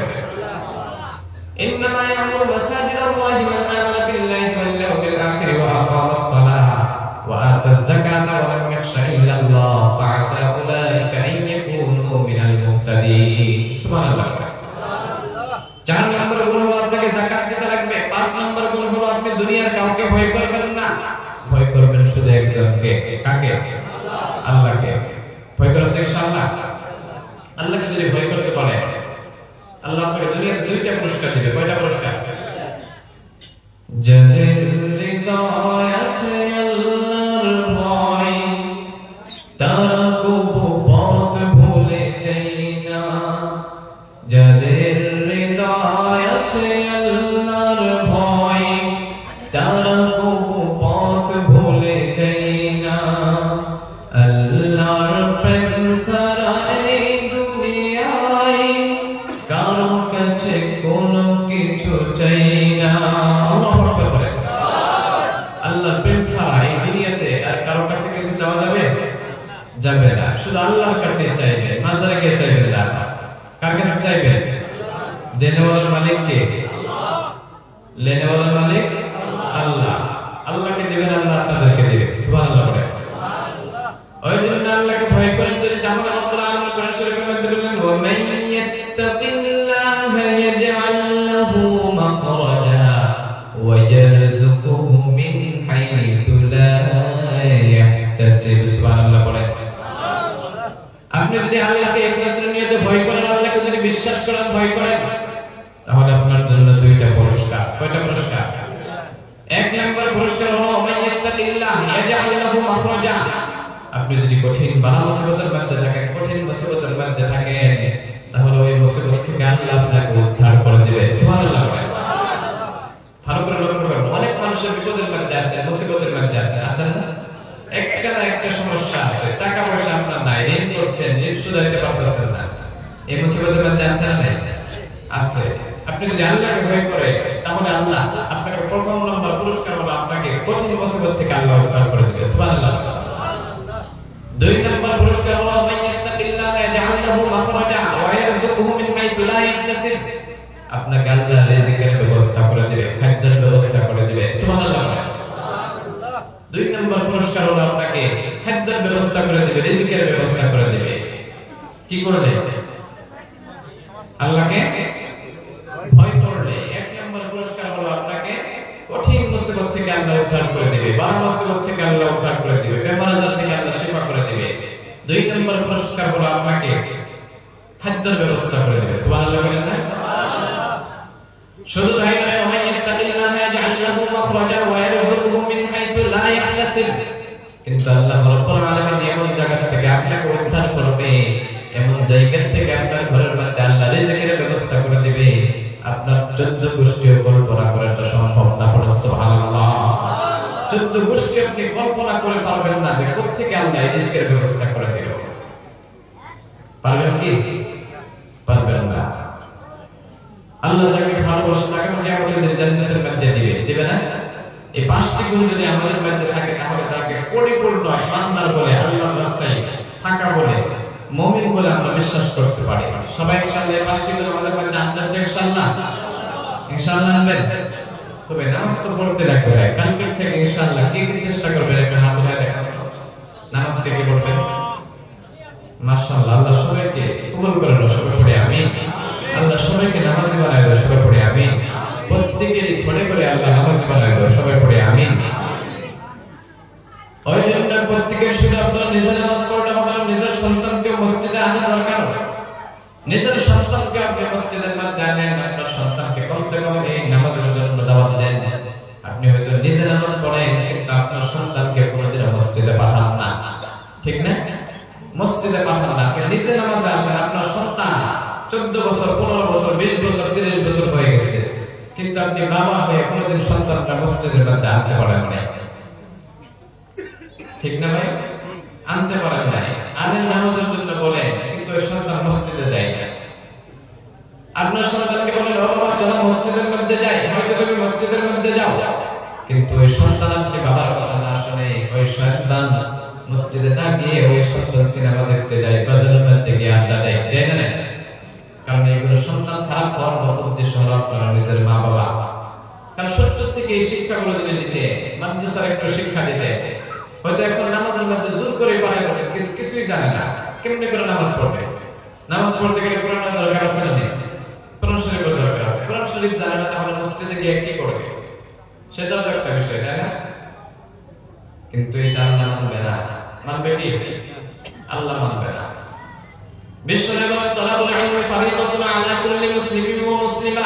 পৃথিবীর প্রত্যেকজন নারী এবং পুরুষ সবার জন্য ইলমে দ্বীন শিক্ষা করাটা ফরজ করে দিয়েছেন তিনি কে? আরেকটু জোরে বলুন কে? ওই জন্য আমাদের সন্তানকে মক্তবের মধ্যে পাঠানো দরকার আছে না নাই? কত সুবিধা করে দিয়েছে। আপনি শুধু সন্তানদের এখানে জেনারেল লাইনে শিখাইতেছে, ডাক্তার বানান, ইঞ্জিনিয়ার বানান, কিন্তু কমসে কম ইলমে দ্বীন অর্জন করাটা দরকার আছে না ভাই? 1 ঘন্টা করে। আমি বলি না যে আপনার সন্তান রেস করে দিবেন না, কলেজে দিবেন না। আপনার সন্তানকে আপনি ডাক্তার বানান, ইঞ্জিনিয়ার বানান, আপনি কলেজে পড়ান, ইউনিভার্সিটিতে পড়ান, কিন্তু তার সাথে কমসে কম 1 ঘন্টা করে মক্তবের শিক্ষাটা দেওয়া দরকার আছে, আছে না? 1 ঘন্টা করে কমসে কম মক্তবের মধ্যে পাঠান। আপনার সন্তান হয়তো যে কলেজের মধ্যে যায়, যে ইউনিভার্সিটিতে যায়, যে স্কুলের মধ্যে যায়, হয়তো এখানে পড়াই যে আপনার এই যে আমরা পৃথিবী থেকে দেখতে পারি যে চন্দ্রটি, যে সূর্যটি, হয়তো এটা কত বড়, আসমান থেকে, পৃথিবী থেকে কত দূরত্ব, এবং কি ওই জমিন থেকে ওই চন্দ্রটা কত দূরত্ব, ওই চন্দ্রটা কত বড় হবে, ওই চন্দ্র যাইতে কতদিন সময় লাগবে, ওই চন্দ্র থেকে ফিরে আসতে কতদিন সময় লাগবে, ওই সূর্য যাইতে কতদিন সময় লাগবে, আবার দুনিয়াতে ফিরে আসতে কতদিন সময় লাগবে, হয়তো এগুলো গবেষণা করে কলেজের মধ্যে। কিন্তু ভাই যে গবেষণা করার দরকার যে চন্দ্রটি কে বানাইলো, চন্দ্রটির মালিককে, সূর্যটির মালিককে, সূর্যটিকে কে বানাইলো, কিন্তু এইটার গবেষণা করে বক্তব্যের মধ্যে এবং মসজিদের মধ্যে, ঠিক না? চন্দ্র কে বানাইলো এটা কি স্কুলের মধ্যে শেখায় নাকি? শেখায় না। চন্দ্রটা কত বড়, আসমান থেকে কত দূরে, পৃথিবী থেকে কত দূরে, কতদিন লাগবে এটা প্রমাণ করতে, শুধু এইটা শেখায় কলেজের মধ্যে, ইউনিভার্সিটিতে। কিন্তু তার সাথে কিন্তু চন্দ্রটাকে বানাইলো সেটা কোনোদিন কলেজের মধ্যে শেখায় না। শেখায় কি? এটা শিক্ষা কোথায় দেয়? কথা বলেন। মক্তব্য আছে, মাশাআল্লাহ। ওই জন্য প্রত্যেকের সন্তানকে কমসে কম মক্তব্যের মধ্যে 1 ঘন্টা করে পাঠাবেন তো ইনশাআল্লাহ। যদি ঘুমের মধ্যে থাকে, ঘুম থেকে উঠে কমসে কম ওই মক্তব্যের মধ্যে 1 ঘন্টা করে সময় পাঠানো লাগবে না? কিন্তু প্রত্যেকই বাবারই আশা আছে যে আমার সন্তান যদি আমার মরার পরে জানাজাটা করাতে পারে, ঠিক না? কিন্তু সন্তানরা মাদ্রাসাতে একটা কোরআন শরীফ শিখতে পারে না, তাহলে কেমন করে আশা করি? আশা করা যাবে? যাবে না। ওই জন্য প্রত্যেকের সন্তানরা কমসে কম মক্তবের মধ্যে পাঠান। আল্লাহ বলেন যে তোমার সন্তানকে আলিম বানাইতে লাগবে, মুহাদ্দিস বানাইতে লাগবে, তোমার সন্তানকে হাফেজ বানাইতে লাগবে। এটা বলছে নাকি? কোথাও বলা নাই। এতটুকু আপনি আপনার সন্তানকে ইলমে দ্বীন অর্জন করান, ইলম শিক্ষা দেন, মাদ্রাসার শিক্ষা দেন, যা দিয়ে নামাজ পড়তে পারে, রোজা রাখতে পারে, ইসলামের মধ্যে ভালো করে থাকতে পারে, কি করে চললে ইসলামের মধ্যে থাকা যাবে, এইগুলো আপনি কমসে কম শিক্ষা দেওয়া দরকার। ওই জন্য ফ্যাকাল্টি থেকে কার সন্তানকে পাঠাইলো, ঘুম থেকে উঠায় দেখে একটু দেখানো দেখি। মাশাআল্লাহ, প্রত্যেকের সন্তানকে পাঠাবেন ইনশাআল্লাহ। পাঠাবেন ইনশাআল্লাহ। কারণ এই সন্তান যদি জাহান্নামের মধ্যে যায়, তাহলে কি আপনি জান্নাতের মধ্যে যেতে পারবেন? পারবেন? আপনার মেয়ে যদি জাহান্নামের মধ্যে যায়, আপনি জান্নাতের মধ্যে যেতে পারবেন? আপনি নামাজ পড়েন, রোজা রাখেন, হজ করেন, যাকাত দেন, আপনি ইসলামের মধ্যে ভালো করে পরিপূর্ণ, আপনি মুসলমান, কিন্তু আপনি হয়তো নেক আমল করেছেন, আল্লাহ আপনাকে জান্নাতের মধ্যে দিবে। কিন্তু আপনার সন্তান কোনোদিন নামাজ পড়ে না, আপনার মেয়ে কোনোদিন নামাজ পড়ে না,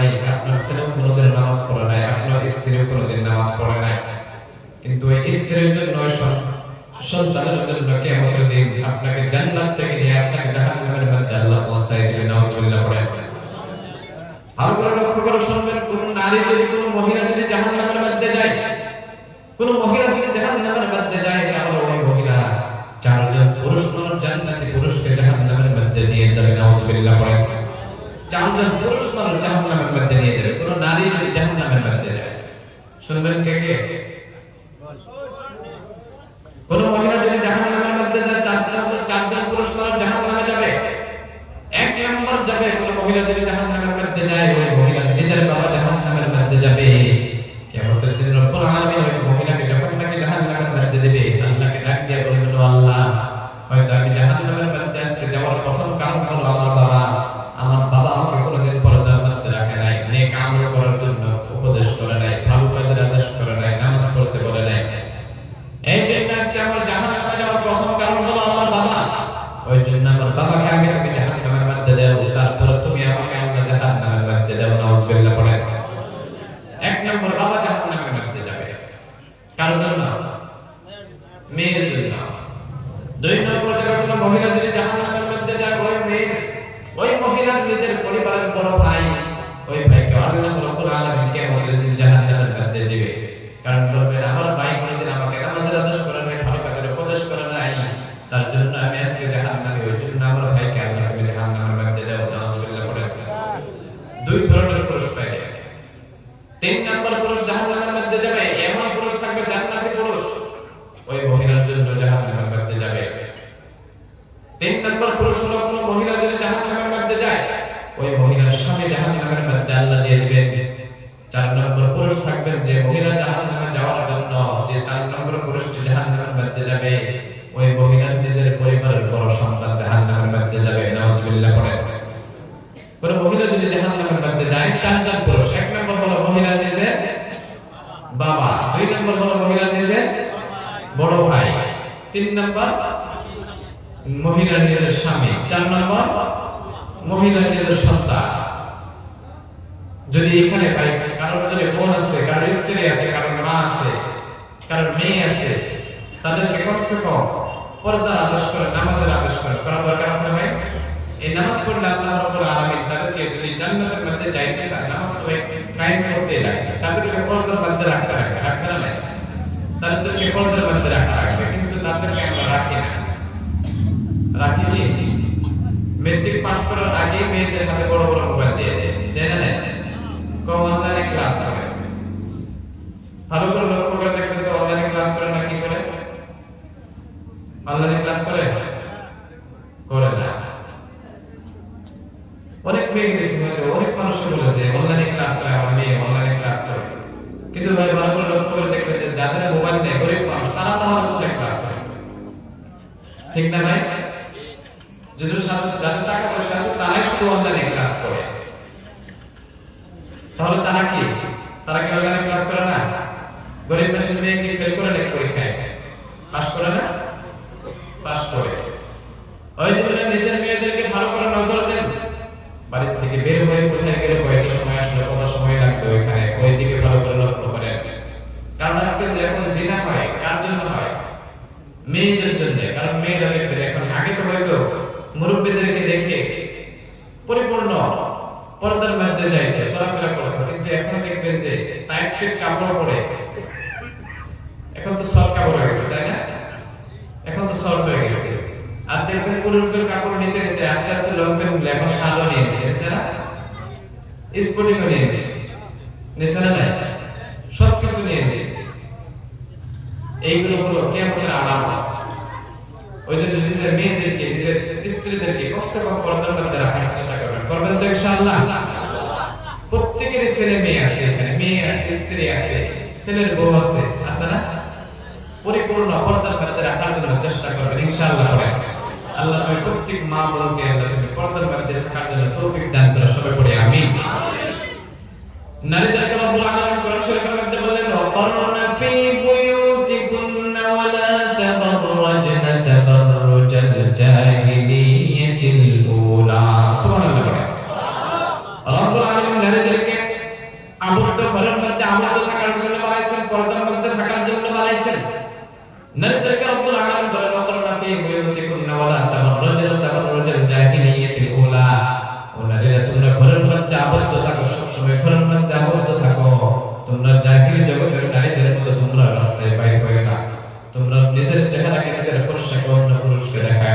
কিন্তু এইটা সমাজের মধ্যে বেশি চলে, ঠিক না? আল্লাহ কোরআন শরীফের মধ্যে বলেন তোমরা পর্দার মধ্যে থাকো, কিন্তু দেখবেন এইটা বেশি বেশি করে আপনাদের বাজারের মধ্যে দেখলাম অনেক মহিলারা বাজার করতেছে পর্দার মধ্যে, আবার শুধু মুখটা বার করে আস্তে আস্তে যায় বাজার করে, আছে না নাই? এগুলো কি তাহলে আল্লাহ কোরআন মানছে? আল্লাহ কোরআন মানছে? ওই জন্য মহিলাদেরকে ভালো করে অনুরোধ করে বলি, আপনারা ঘরের মধ্যে আবদ্ধ থাকার জন্য চেষ্টা করবেন। আপনাদেরকে কোনো পরিশ্রমের জন্য আল্লাহ বানাই নাই, নারীদেরকে আল্লাহ ইনকামের জন্য বানাই নাই। ওই জন্য নারীরা সবসময় ঘরের মধ্যে আবদ্ধ থাকবেন, আর পরিবারের মধ্যে যে ছেলের মানুষগুলো থাকে, পুরুষ মানুষগুলো থাকে, ওইগুলো আপনারা সারাদিন আপনারা পরিশ্রম করবেন, সারাদিন আপনারা ইনকাম করবেন, পরিশ্রম করবেন। বিকালবেলা এসে বাড়িতে আসবেন, যখন নাকি আপনার মহিলারা সারাদিন ঘরের মধ্যে আবদ্ধ থাকবে, সারা রাত ঘরের মধ্যে আবদ্ধ থাকবে, যে সময় থেকে আপনার প্রয়োজন হয় বাইরে যাওয়া, হসপিটালে যাওয়া লাগে, ডাক্তারে যাওয়া লাগে, ব্যাংকে যাওয়া লাগে, ওই সময় আপনি বাইরে যান, আর বাকি সময় ঘরের মধ্যে আবদ্ধ থাকে। কিন্তু অনেকের সামনে বলে, হুজুর আমার স্ত্রীকে অনেক চেষ্টা করি ঘরের মধ্যে রাখার জন্য, কিন্তু থাকে না, তো কিছু না কিছু একটা বাহানা করে বাজারের মধ্যে যায়, যায় না? নারীদেরকে ভালো করে লক্ষ্য করে দেখবেন, নারীরা বেশিরভাগ দুইটা জায়গায় বেশি যায়। কয়টা জায়গায়? কথা বলে না। কয়টা জায়গায়? দুইটা। একটা হলো বাজারের মধ্যে যায় বেশি বেশি, তাই না? 2 নম্বর জায়গা হলো বাজারের মধ্যে বেশি যায়, জানেন না? বাজারের মধ্যে যায়। আপনাদের এদিকে না, বাংলাদেশ আছে, অন্য দেশ আছে, আমাদের গ্রামে আছে, গ্রামে হয়তো আমাদের ডিস্ট্রিক্টের মধ্যে আছে, ধরম ডিস্ট্রিক্টের মধ্যে আছে, মাজার আছে, অনেক মাজার আছে। শিবাজার নাম শুনছে? শিবাজার, ওই শিবাজার থেকে নিয়ে লালপুর, ওই লালপুর বেসিনারি পর্যন্ত একটা জায়গা আছে, মূলত ধরেন 22 কিলোমিটার হবে। এই 22 কিলোমিটারের মধ্যে কমসে কম 25টা মাজার হবে। নাউজুবিল্লাহ। এই মাজারগুলো সে সাধারণ মাজার না, এখানে শিরিক করা হয় ওই মাজারগুলো। 22 কিলোমিটারের মধ্যে মাজার কয়টা? 25টার অধিক হবে। আল্লাহ তাদেরকে হেদায়েত দান করে, সবাই পড়ে আমিন। মাজার এমন করে গিয়ে মাজার যান, যদি মানুষটা নেক হয় তাহলে ওই মাজারের উদ্দেশ্য করে আপনি দোয়া করেন, আল্লাহ এই মানুষটা নেক ছিল, এর ওসিলা করে আল্লাহ তুমি আমাকে মাফ করে দাও, আমার দোয়া কবুল করে দাও, এমন করে আপনি বলতে পারেন, কোনো সমস্যা নাই। কিন্তু আপনি মাজারের মুর্দার কাছে গিয়ে যদি আপনি চান, তাহলে কি মুর্দা দিতে পারবে? দিতে পারবে না। বেমার আজার হয়ে মাজারের মধ্যে যায়। সন্তান একটা হওয়ার সাথে সাথে মাজার নিয়ে চুল ফালায়, সর্বপ্রথম ফালায় না, নাই? দূর দূর থেকে যায়, সন্তানের চুল 7 দিনকে 70 দিন হয়ে গেলে ওই মাজারের মধ্যে গিয়ে ফালায় চুল। এগুলো শিরিক করবেন না, এগুলো শিরিক কাজ। আল্লাহর সাথে কোনো শিরিক করা যাবে না। করা যাবে কি?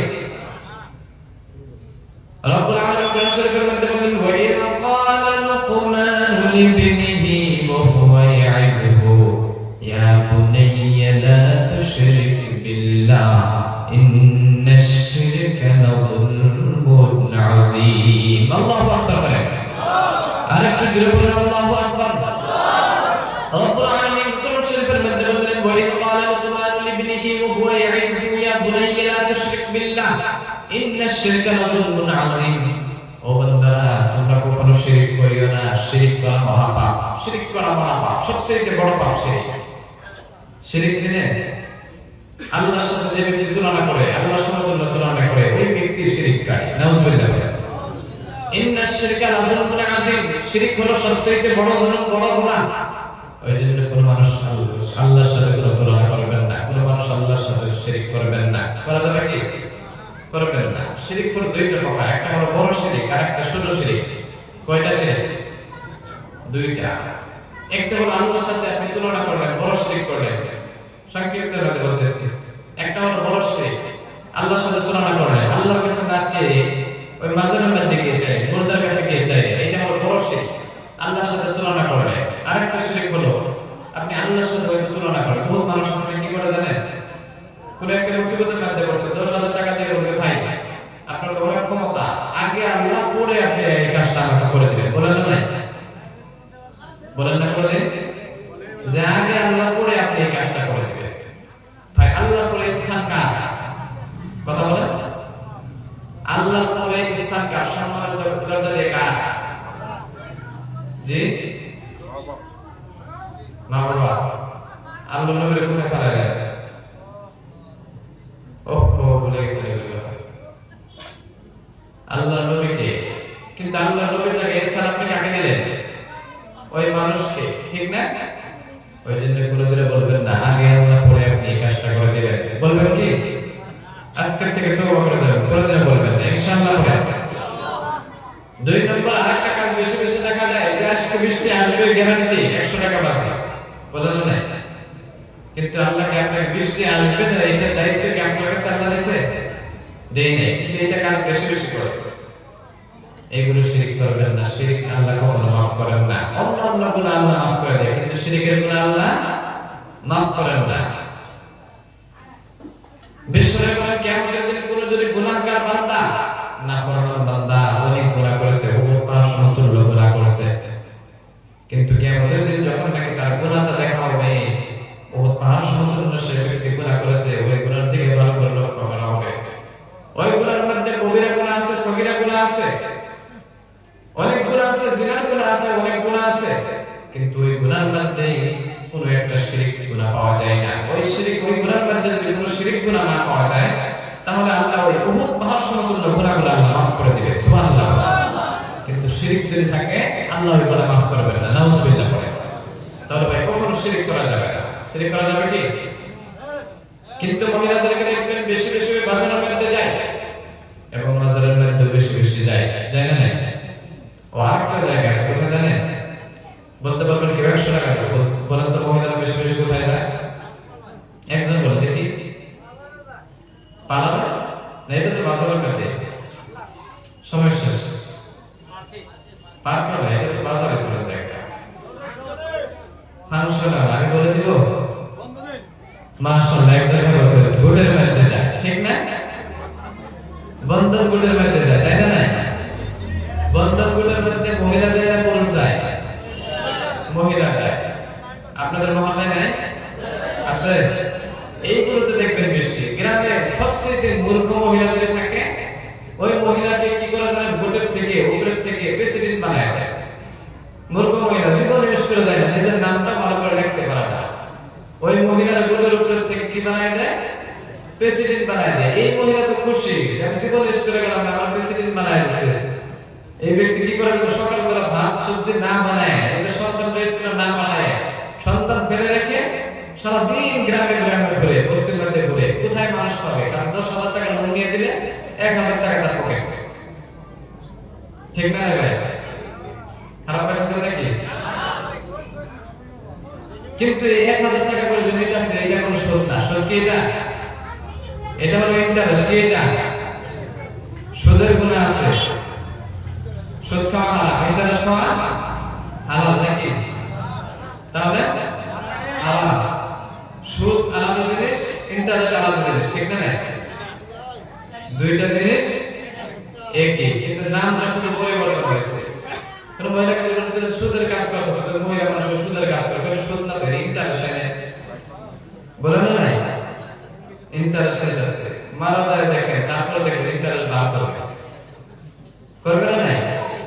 ওই জন্য গ্রামের মধ্যে যদি এরকম থাকে, একটু কষ্ট করার জন্য আল্লাহকে বিশ্বাস করেন, আল্লাহ নিশ্চয় আপনার অভাব আল্লাহকে আপনাকে দূর করে দিবে। আপনি প্রতিদিন, আপনি যদি আপনার ঘরের মধ্যে টাকা পয়সা নাই, খায় দরকার নাই, প্রতিদিন সূরা ওয়াকিয়া তেলাওয়াত করেন। সূরা ওয়াকিয়া নাম শুনছেন? শুনেন নাই? ইযা ওয়াকাআতিল ওয়াকিয়া নাম শুনছেন? পড়ছেন কি এটা? রব্বুল আলামিন কোরআন শরীফের মধ্যে বলেন, ইযা ওয়াকাআতিল ওয়াকিআতু লাইসা লিওয়াকাআতিহা কাযিবা। কোন মানুষ যদি এই সূরাটি যদি প্রতিদিন ঘরের মধ্যে মাগরিবের পরে পড়ে, তাহলে আল্লাহ রব্বুল আলামিন ওই ঘরের মধ্যে কোনদিন রিজিকের অভাব করে দেয় না। বলেন সুবহানাল্লাহ। এই সূরাটি প্রতিদিন ঘরের মধ্যে পড়লে আপনার ঘরের মধ্যে কোনদিন খাদ্যের অভাব থাকবে না। আল্লাহ কোনো না কোনো একটা জায়গা থেকে আল্লাহ ব্যবস্থা করে দেবে। সুবহানাল্লাহ। ওই জন্য আপনি নিজে পড়তে পারেন না, আপনার সন্তানরা যদি বক্তব্য দিয়ে একটু পাঠান, ওর সাথে সাথে বক্তব্যের মধ্যে গিয়ে পড়বে, শিখবে, বাড়িতে গিয়ে পড়বে। এই শুধু কোরআন শরীফ বক্তব্যের মধ্যে লাগে না, শুধু মসজিদের মধ্যে লাগে না, বাড়ির মধ্যে লাগে না? নাই লাগে। বিশ্বনবী বলেন, লা তাজআলু বুয়ুতাকুম মুকাবিরা ফাইন্নাশ শাইতানা ইয়ানফিরু মিনাল বাইতিল্লাযী তাকরাউ ফীহি সূরাতুল বাকারা। বিশ্বনবী বলেন, লা তাজআলু বুয়ুতাকুম মুকাবিরা,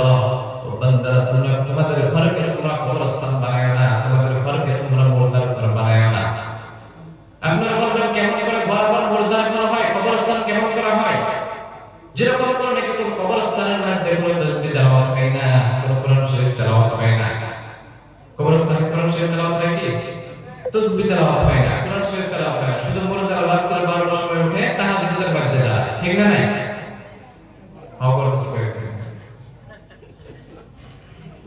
কোনো তেলাওয়াত হয় না, কোনো তাসবিহ হয় না, নেক আমল হয় না। কবরের মধ্যে হয় কি? হয় না। ঠিক তেমন করে কোনো মানুষের ঘরের মধ্যে যদি কোনো কোরআন শরীফ তেলাওয়াত না হয়, তাহলে ওই ঘরটাকে বিষ্ণু বলেন, ওই ঘরটাকে আল্লাহ রাব্বুল আলামিন মুর্দার ঘর বানাই দেন। নাউজুবিল্লাহ করে। ওই ঘরের মধ্যে কোরআন শরীফ পড়া দরকার আছে, আছে না? নাই? শুধু নামাজের মধ্যে না, ঘরের মধ্যে কোরআন শরীফ পড়া দরকার আছে। এই কোরআন শরীফ যদি আপনি পড়তে পারেন, মুখস্থ করতে পারেন, তাহলে সেটা তো আপনার অনেক নিয়ামত দিবে। এটা পড়ার পর আল্লাহ দিবে, দিবে না? নাই?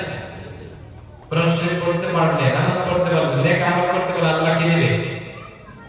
কথা বলেন, আল্লাহ কি দিবে? জান্নাতুল ফিরদাউস। এই জান্নাতের মধ্যে আপনারা যাইতে পারবেন যদি কোরআন শরীফ পড়তে পারেন। এই কোরআন শরীফের ওসিলাতে আপনি জান্নাতের মধ্যে যাইতে পারবেন। বিরক্ত হয়েছেন নাকি? অসুবিধা হয়েছে? অসুবিধা নেই, একটু জিকির করবেন। জিকির করলে আল্লাহ সামা হয়ে যায়। সবাই জিকির করেন, লা ইলাহা ইল্লাল্লাহ। জোরে পড়েন, লা ইলাহা ইল্লাল্লাহ। জোরে, লা ইলাহা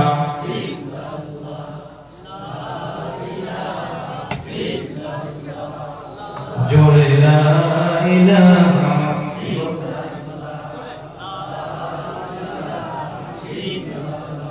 জোরে, লা ইলাহা ইল্লাল্লাহ। লা ইলাহা ইল্লাল্লাহ। লা ইলাহা ইল্লাল্লাহ। জোরে, লা ইলাহা ইল্লাল্লাহ। লা ইলাহা ইল্লাল্লাহ। জোরে, লা ইলাহা ইল্লাল্লাহ। লা ইলাহা ইল্লাল্লাহ। লা ইলাহা ইল্লাল্লাহ।